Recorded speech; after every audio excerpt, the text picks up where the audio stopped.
என் தாய் தமிழ் உறவுகள் அனைவருக்கும் எனது இனிமையான மாலை வணக்கத்தை தெரிவித்துக் கொள்கிறேன். நான் புவனா மணியரசன். நான் இளங்கலை பொறியியல் கணினி அறிவியல் பிரிவு படித்துள்ளேன். இன்று மார்ச் 8 இன்னைக்கு உலக மகளிர் தினம். இவ்வுலகில் வாழும் அனைத்து பெண்களுக்கும் எனது உலக மகளிர் தின நல்வாழ்த்துக்களை தெரிவித்துக் கொள்கிறேன்.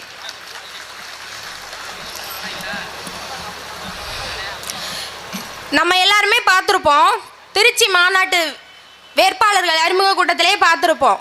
ஆணும் பெண்ணும் சமம் அப்படிங்கிற கோட்பாடை முன்னிலைப்படுத்தி 117 பெண்கள் 117 ஆண்கள் அப்படின்னு பெண்ணுக்கு சம உரிமைங்கிறது இல்லை, இது நம்மளோட கடமை அப்படின்னு பெண்களுக்கு வாய்ப்பளித்த மிகச்சிறந்த உன்னதமான தலைவன் எங்களோட சீமான் அண்ணன் மட்டும்தான்.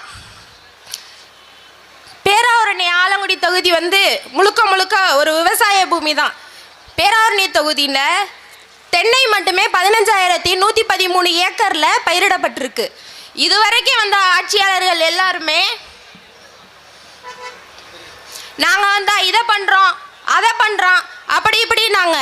ஆனால் யார் என்ன பண்ணாங்க? இது வரைக்கும் எதுவுமே பண்ணலை. ஆனால் நாம் தமிழர் கட்சிக்கு நீங்கள் ஒரு வாய்ப்பு கொடுத்து எங்களை ஆட்சியில் அமர்த்தீங்க அப்படின்னா நாங்கள் தென்னை சார்ந்து தான், நம்ம பகுதி ஃபுல்லுமே தென்னை நெல் தான் இருக்குது. இப்போ தென்னை மதிப்பு கூட்டி அது சார்ந்த பொருட்களை உருவாகிறதுக்கான தொழிற்சாலைகளை அமைச்சு இளைஞர்களுக்கும் பொதுமக்களுக்கும் நிறைய வேலை வாய்ப்பு கொடுக்குறோம். வேலை இல்லாமல் தானே நம்மளோட இளைஞர்கள் எல்லாரும் காசுக்காக அடுத்த நாட்டையோ அடுத்த ஊரையோ பார்க்க போகிறாங்க. அப்போ நம்ம ஊரில் இருக்கிற நம்மக்கிட்ட என்ன இருக்குதோ அதை வச்சு அங்கே தொழிற்சாலைகளை அமைச்சு அங்கே நம்ம இளைஞர்களுக்கும் பொதுமக்களுக்கும் வேலை கொடுத்தா அவன் ஏன் அடுத்த நாட்டை தேடி போகிறான்? அதே மாதிரி நெல்லுக்குமே குடோன் அமைக்கிறோம் அப்படிங்கிறாங்க. போய் உங்கள் எல்லாருக்குமே தெரியும் இங்கே உள்ள குடோன் எப்படி இருக்குது அப்படின்னு. இப்போ எங்கள் வீட்லேயுமே போன மாதத்துலேருந்து எங்கள் வீட்டில் பக்கத்தில் இருக்கவங்க எல்லாருமே நெல் அறுவடை பண்ணி குடோனில் கொண்டு போய் வச்சுருந்தா சாக்கு பத்தலை, அது பத்தலை, ஏதாவது ஒரு காரணம் சொல்லி அந்த நெல் அதோட மதிப்பு தரமே இழந்து கடைசியாக பாதி நெல் எங்கள் வீட்டில் தான் கொண்டு கொட்டணும். அப்போ அதில் என்ன விவசாயி அவ்வளோ கஷ்டப்பட்டு வேர்வை சிந்தி கொண்டுட்டு வீட்டில் சேர்த்தா அதில் என்ன பயன் இருக்குது நமக்கு? நீங்கள் கண்டிப்பாக எல்லாரும் இந்த முறை நாம் தமிழர் விவசாயி சின்னத்தில் வாக்கு செலுத்தி இந்த பிரச்சனையெல்லாம் தீரணும் அப்படின்னா கண்டிப்பாக விவசாயி வெல்லணும். இன்னைக்கு இருக்கிற நிலைமையில வீட்டுக்கு ஒரு குடிமகன்கள் இருக்கிறாங்க. தமிழ்நாட்டில் மட்டுமே 1,12,00,000 பேர் இன்னைக்கு மது போதைக்கு அடிமையாக இருக்காங்க.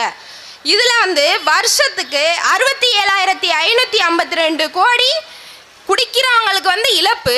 இதில் அரசாங்கத்துக்கு 25,000 கோடி வெக்க கேடு. 25,000 கோடி அவன் லாபம் எடுத்து இந்த வருமானத்தை அடுத்த குடும்பத்தை கெடுத்து வர்ற வருமானத்தை வச்சு அரசாங்கம் நடத்திட்டு இருக்கான். இதெல்லாம் வெளியில் சொல்லவே அசிங்கமாக இருக்குது. அது இல்லாமல் இப்போ இளைஞர்கள் கஞ்சா போதைக்கு அடிமையாகி ரொம்ப ரொம்ப மோசமாக நம்ம என்ன நிலைமையில் இருக்கோன்னு கூட தெரியாத அளவுக்கு அவங்க என்ன பண்ணுறோம் என்ன எப்படி இருக்கிறோன்னு கூட தெரியாத அளவுக்கு இருக்காங்க.